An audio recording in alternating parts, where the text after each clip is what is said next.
cet exercice, baptisé Eagle Spearhead, a été planifié et actuellement conduit par le bataillon multinational de l'OTAN ici en Roumanie. Cet exercice, il rassemble 900 soldats de 9 nationalités. Donc sont présents ici des soldats français, belges, espagnols appartenant au bataillon multinational présent ici à Cinku.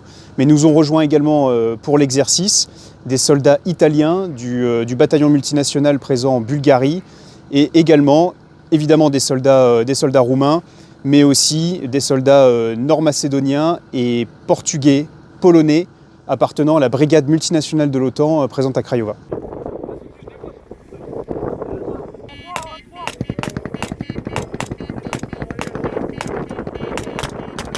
Donc notre objectif pendant ces 6 jours d'exercice, il a été d'abord de créer un cadre réaliste avec des conditions se rapprochant le plus possible du champ de bataille en Europe de l'Est, avec 2 camps qui se sont opposés, disposant des mêmes capacités, avec la création d'un véritable front ici sur le camp de Cinku, et avec de nombreuses capacités mises en place, notamment des capacités drones. On a à peu près sur cet exercice une soixantaine de drones, différents types de drones, des drones tactiques à voilure fixe capables de voler à 800 mètres d'altitude avec plusieurs dizaines d'heures d'autonomie, mais aussi au niveau des unités, des compagnies et des sections, des plus petits drones avec une autonomie de plusieurs heures, des capacités pouvant aller jusqu'à 2 km, mais capables d'apporter du renseignement aux chefs tactiques. Et ce qu'on a cherché, c'est d'avoir le plus possible de ces drones en l'air, justement pour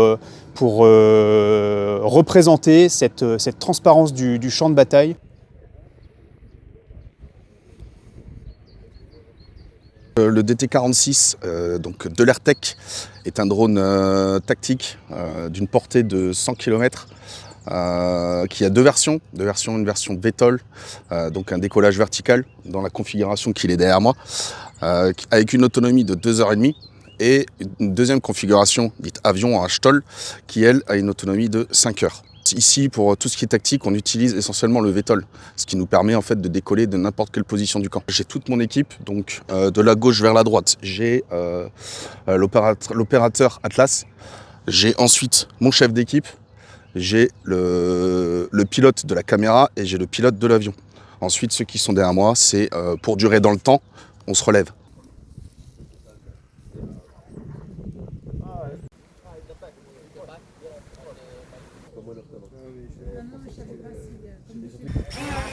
C'est un drone largueur qui va avoir une portée de 1 km et qui va pouvoir larguer des charges jusqu'à 900 grammes.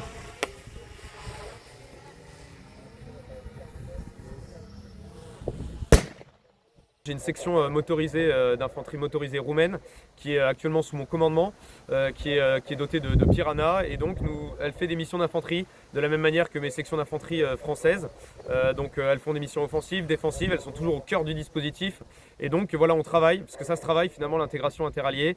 On se parle en anglais, le chef de section parle directement avec moi et il fait exactement les mêmes missions. On travaille sur des procédures OTAN. Normally the enemy is coming from here for Alpha 20 on the axe Berti, and he will go here through the mine line. Yes, so I need to destroy the enemy in this area.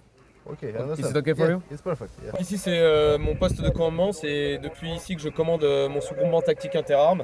Donc voilà, j'ai plusieurs sections sous mes ordres et c'est à partir de ces 2 combinés que je peux donner des ordres à la fois à mes sections, mais aussi rendre compte à l'échelon haut, donc au groupement tactique interarmes par l'autre combiné. Donc comme vous voyez, j'ai tous mes outils, j'ai ma carte, j'ai mes pions, j'ai mon carnet pour noter et je passe on va dire la semaine là-dedans.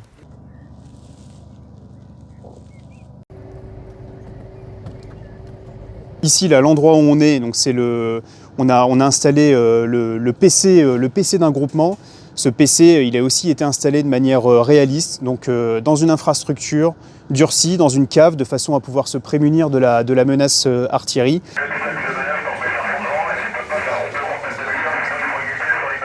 Eagle Spearhead est véritablement l'aboutissement de l'ensemble de notre entraînement qu'on a pu réaliser ces 2 derniers mois avec l'ensemble des partenaires l'ensemble des alliés avec lesquels on est déployé aujourd'hui en Roumanie. L'exercice est d'ailleurs terminé par un combat de bréchage qui est peut-être la manœuvre la plus exigeante et la plus compliquée.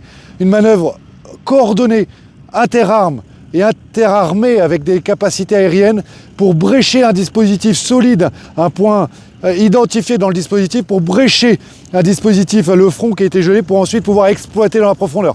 Tel était l'objectif final de l'exercice, c'était cette capacité à mettre en œuvre des moyens interalliés et interarmes complexes pendant près de 6 jours.